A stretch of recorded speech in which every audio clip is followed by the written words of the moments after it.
자, 우리 지난주에 크리스찬의 윤리에 대한 이야기를 시작하는데 제일 처음 한 이야기가 하나됨에 대한 이야기를 했습니다. 그러니까 저도 교회를 개척하면서 가장 큰 관심은 교회의 하나됨이에요. 왜냐하면 제 고향 교회가 그러지 못했기 때문에. 그래서 교회의 하나됨을 지키는 것이 굉장히 중요하고 이거는 거저되는 게 아닙니다. 그러니까 오죽하면 바울이 성령이 하나 되게 하신 것을 힘써 지키라 이렇게 말할까요? 그만큼 이게 중요한 과제입니다. 하나의 조직을 유지하는 거, 기구의 통합은 그거는 쉬운 일입니다. 법적인 관계를 유지하는 거, 법적으로 헤어지지 않고 우리 하나 되는 거, 그건 할 수 있지만 내용적으로 사랑과 화평을 이루는 것은 별개의 문제입니다. 그래서 하나님 우리를 하나로 부르셨는데 골로새서에서도 뭐라고 나와 있냐면 우리를 하나 되게 하신 이유가 뭐냐? 그리스도의 평강으로, 평강이 우리를 주장하도록 우리를 하나로 부르셨다는 거예요. 평강을 위해서 한 몸으로 부르심을 받았다 이렇게 얘기합니다. 그래서 크리스찬은 가는 곳마다 피스메이커로 사는 거예요. 그래서 우리가 딱 나타나면 우리가 나타나면서 다툼과 분열이 있던 곳에 화합이 일어나고 사랑이 일어나면 이게 잘하는 거예요. 근데 어떤 사람은 그 사람만 나타나면 잘 되던 모임도 막 깨지고 분열이 일어나고 다툼이 일어나고 잘못된 거예요. 크리스찬의 모습이 아닙니다. 그래서 하나됨이 굉장히 중요하고 또 한 가지는 하나됨을 이야기할 때 절대 획일화가 아니다. 우리는 다양함 속에서의 하나다라는 걸 이야기했습니다. 요새는요 서로 다른 것을 참아주지 못하는 거예요. 여러분 정치적으로도 양극단으로 갈려 있습니다. 근데 우리가 진보와 보수를 이야기할 때에 우리가 다른 표현을 씁니다. 우익이냐 좌익이냐 이런 표현을 씁니다. 여기서 익은 무슨 뜻이죠? 익, 날개라는 뜻입니다. 날개. 그러니까 우측 날개, 좌측 날개를 말하는 거예요. 근데 만약에 한쪽을 도려내면 어떻게 될까요? 날지 못하는 거예요. 그러니까 우리는 상호 보완적인 존재라는 걸 인정해야 돼요. 나는 선이고 너는 악이다 이게 아닙니다. 우리는 다 부분 진리예요. 우리가 중요하게 생각하는 가치 하나를 붙잡고 있는 거예요. 근데 이 사람이 붙잡은 가치도 성경에 있는 가치일 수 있고 이 사람이 붙잡은 가치도 성경에 있는 가치일 수 있습니다. 서로 잘잘못이 있지만 이 사람들은 그래도 이 가치가 나는 더 중요하게 생각해 라고 해서 붙잡고 있는 것입니다. 이 사람들은 야 니네가 붙잡은 것보다 내가 붙잡은 것이 더 중요한 가치다 이렇게 생각하는 거예요. 그래서 크리스찬들도 자기가 붙잡은 것이 마치 전체 진리라고 착각하는 거예요. 그러니까 우리가 서로 막 죽일 것처럼 생각하는 거예요. 그래서 우리 쉽게 말을 못하고 있습니다. 저도 속해 있는 단톡방이 여러 개 있는데요. 막 단톡방이 터질 때가 많죠. 왜 이딴 걸 여기다 올려놨냐, 막 나가버리고 이런 얘기 올리지 말라니까 막 이러면서 막 싸우는 단톡방들 많습니다. 근데 우리도 제가 속해 있는 단톡방에 난리가 나요. 서로 용납이 안 되는 거예요. 그리고 자꾸만 상대방을 제거해야 될, 도려내야 될 악이라고 규정하니까 말이 안 되는 거예요. 근데 우리는 다 보세요. 전체 진리는 오직 누구만 갖고 있느냐? 예수님만이 진리라고 믿으시기 바랍니다. 우리는 다 부분 진리예요. 내가 믿는 것은 내가 중심에 있다라고 생각하는데요. 여기 계신 모든 성도들이 100% 내가 중심이라고 생각해요. 그렇죠? 내가 치우쳤다라고 생각하는 분 여기 손 들어보세요. 나는 치우쳐 있다. 아니에요. 다 자기가 중심이에요. 근데 이 사람은 나를 중심으로 여기로 치우쳐 있고 나를 중심으로 이 사람이 이쪽에 치우쳐 있다고 생각하지 내가 이쪽에 치우쳤다라고 생각하시는 분은 단 한 명도 없습니다. 그런 마음으로는 정신이 혼란해서 살아갈 수 없습니다. 근데 우리는 다 치우쳐 있는데 자기가 중심이라고 생각하는 거예요. 그래서 진리는 오직 예수님만이 진리라고 믿으시기 바랍니다. 그래서 예수님 안에서 하나 되는 거예요. 그리고 또 한 가지 지난주에 얘기할 때 사랑하는 것이 기쁨이다라는 이야기를 했습니다. 그래서 최근에 나온 책 가운데 Look Again이라는 책이 있습니다. Look Again이라는 책은 이제 우리가 습관화되기 쉬운 존재라는 걸 이야기해요. 가령 예를 들어왔을 때 무슨 이상한 냄새 나는데 근데 한 10분 있으면 냄새 납니까? 안 납니까? 안 나요. 이게 습관화예요. 그래서 습관화가 이루어져서 이제 아무리 좋은 것도 행복이 반감이 되는 거예요. 그래서 어떤 좋은 물건을 딱 샀잖아요. 핸드폰 새로 바꿨어요. 기쁘죠? 근데 얼마만큼 기쁩니까? 한 5년 기쁩니까? 아니에요.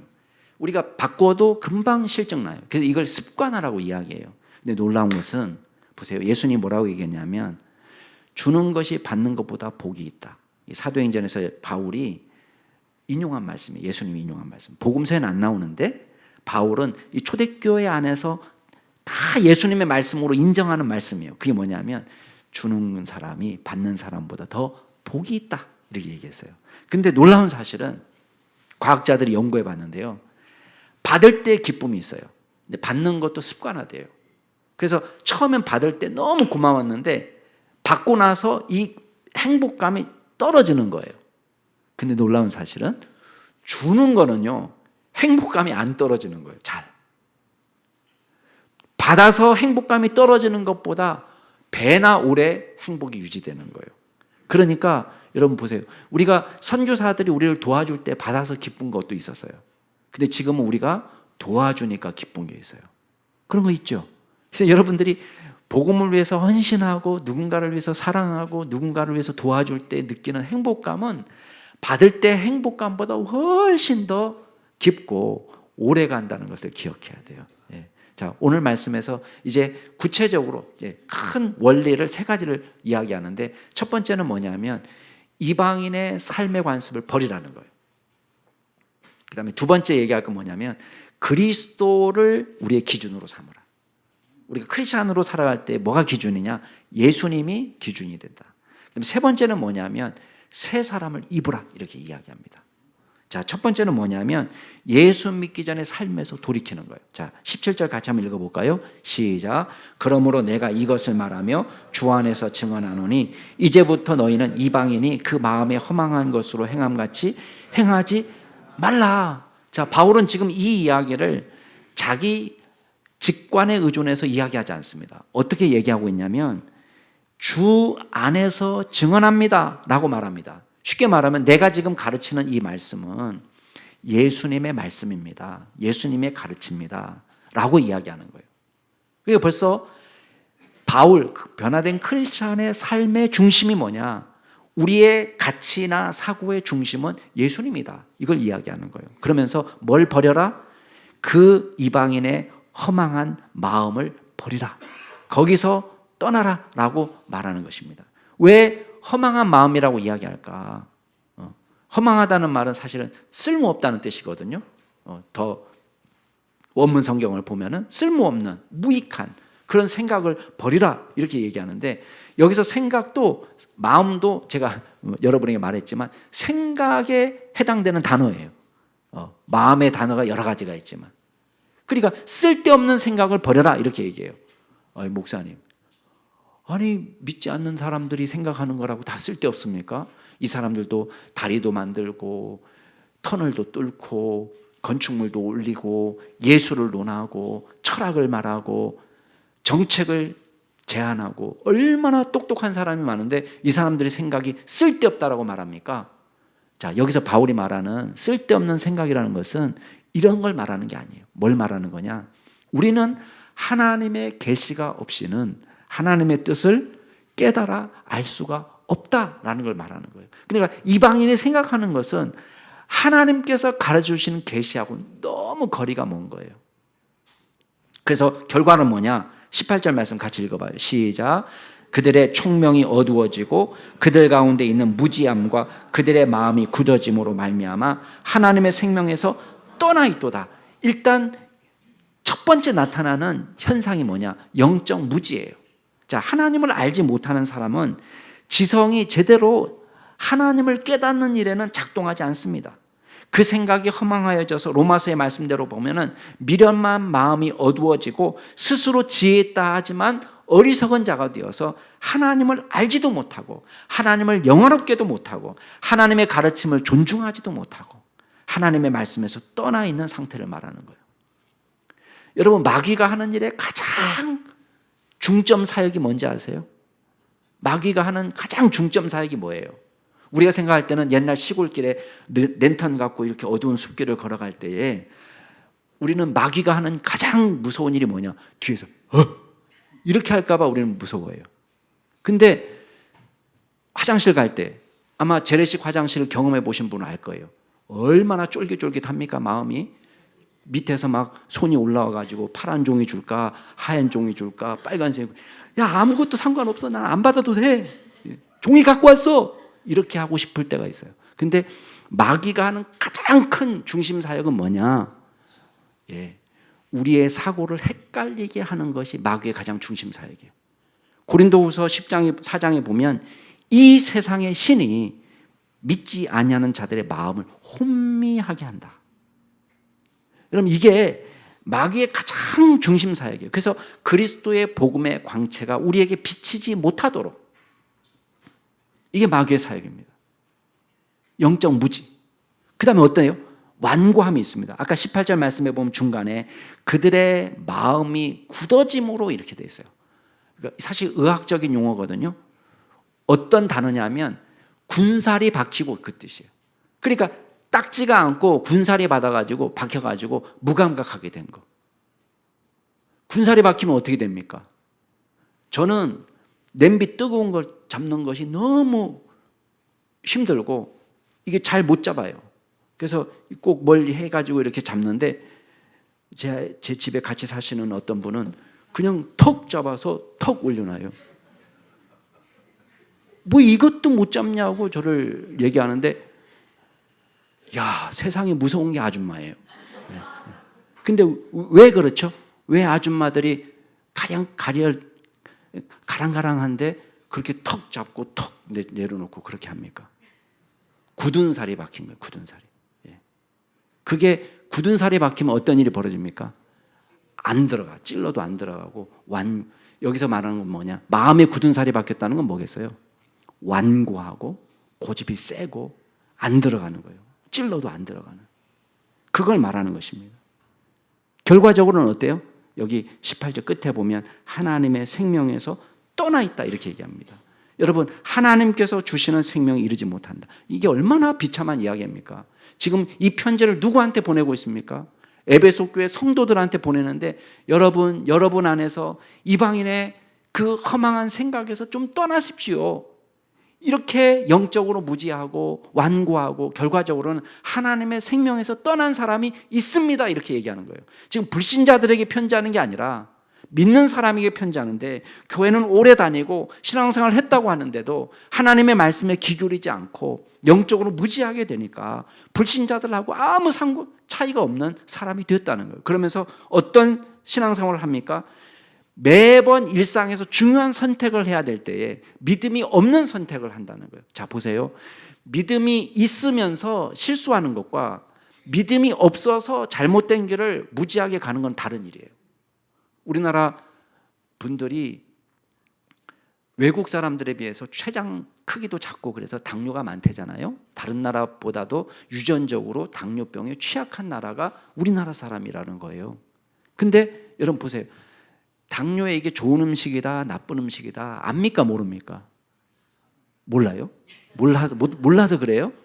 아니면 앞에 있지만 저건 먹으면 좀 아닌 것 같은데 해도 혀가 당기기 때문에 육신의 연약함으로 드십니까? 알면서도 드신다는 이금순 집사님이. 알면서도 우리가 먹을 수 있어요.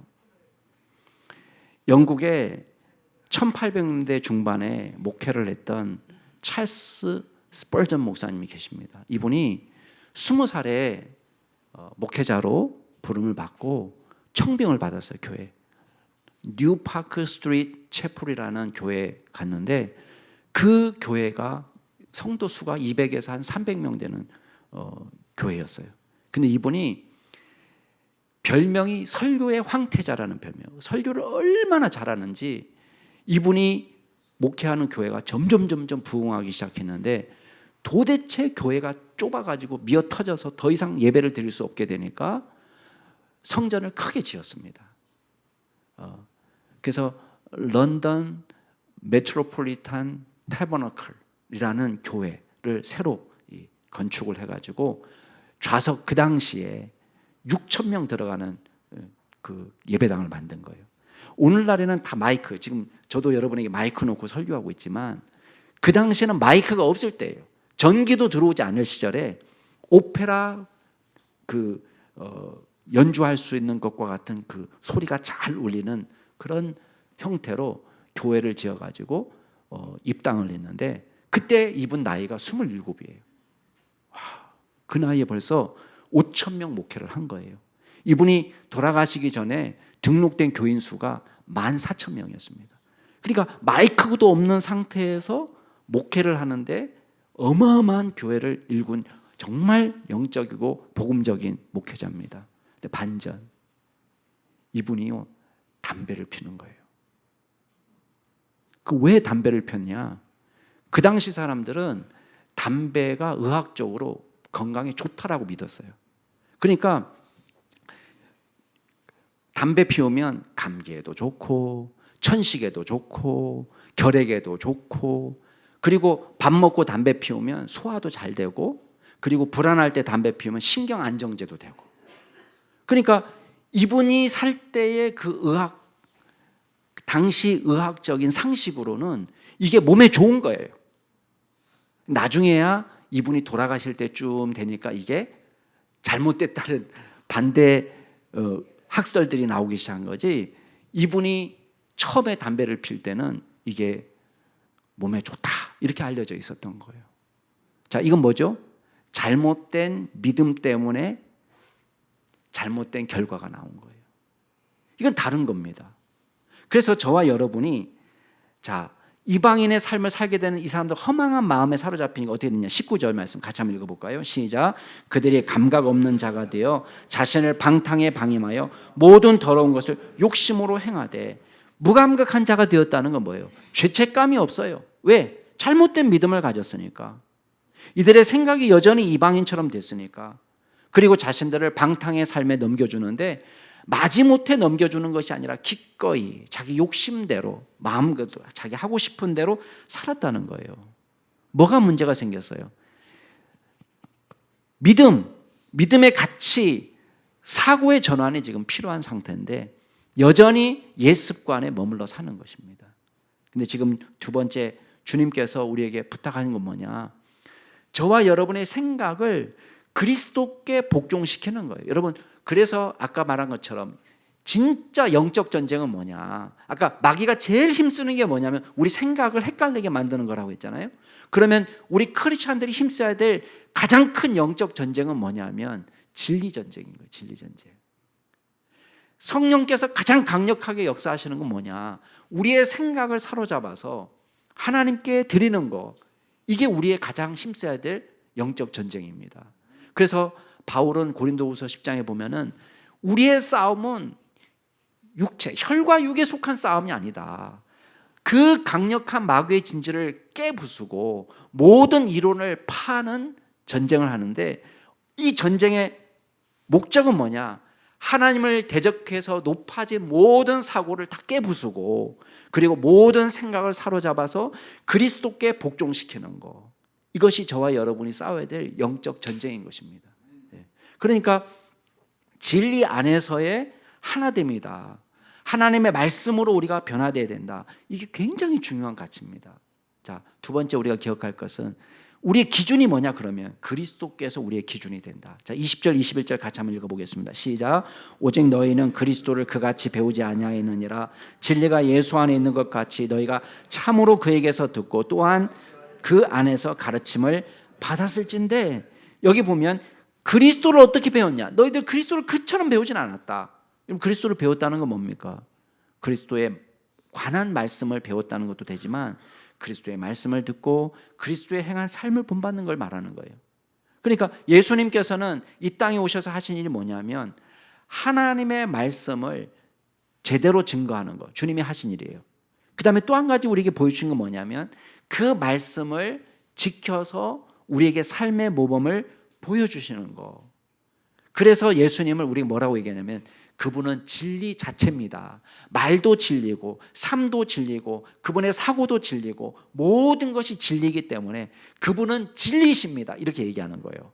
그래서 예수님이 뭐라고 얘기해요? 내가 길이요 진리요 생명이니. 진리.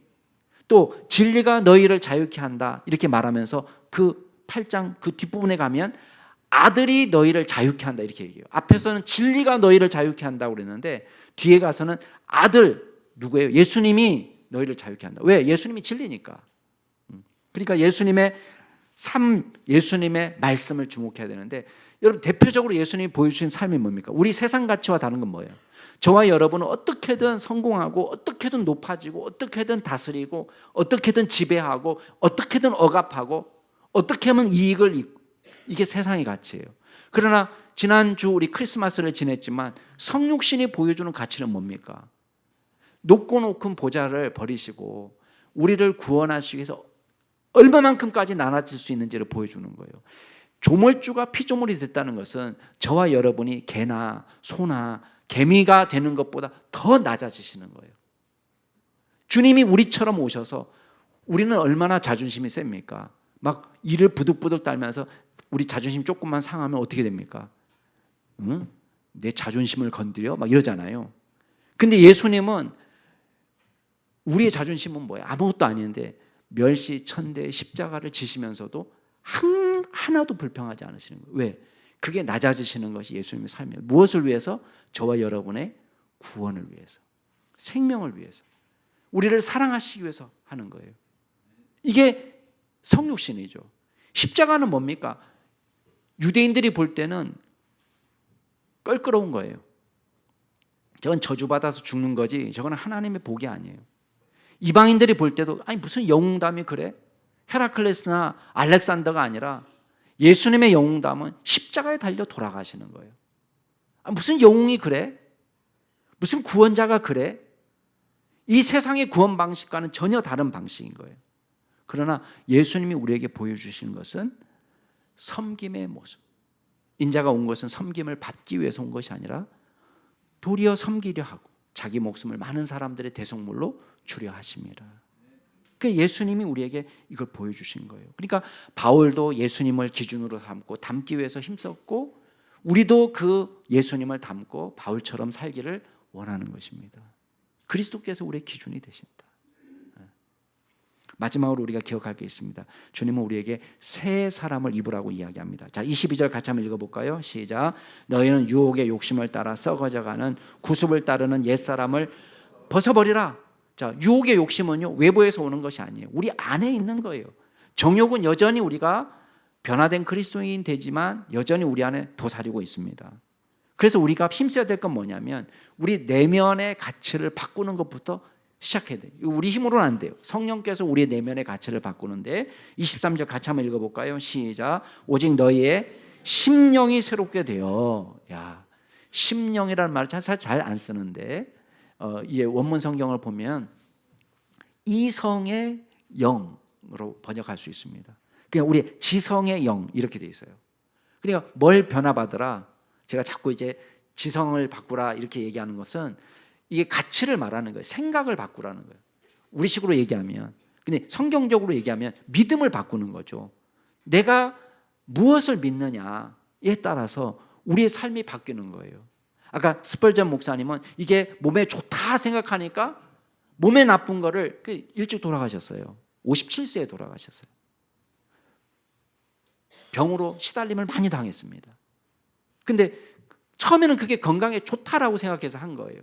얼마나 이걸 확신했으면 그렇게 하겠어요. 근데 이게 건강에 나쁘다는 건 나중에 한 거예요.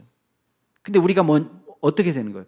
크리스찬들은 우리의 생각을 하나님의 말씀으로 세례받고 그리스도의 말씀으로 세례를 받아서 이 말씀의 귀를 기울여서 우리 사고 믿음을 바꿀 때에 우리의 삶에 진정한 자유와 행복이 오는 것입니다.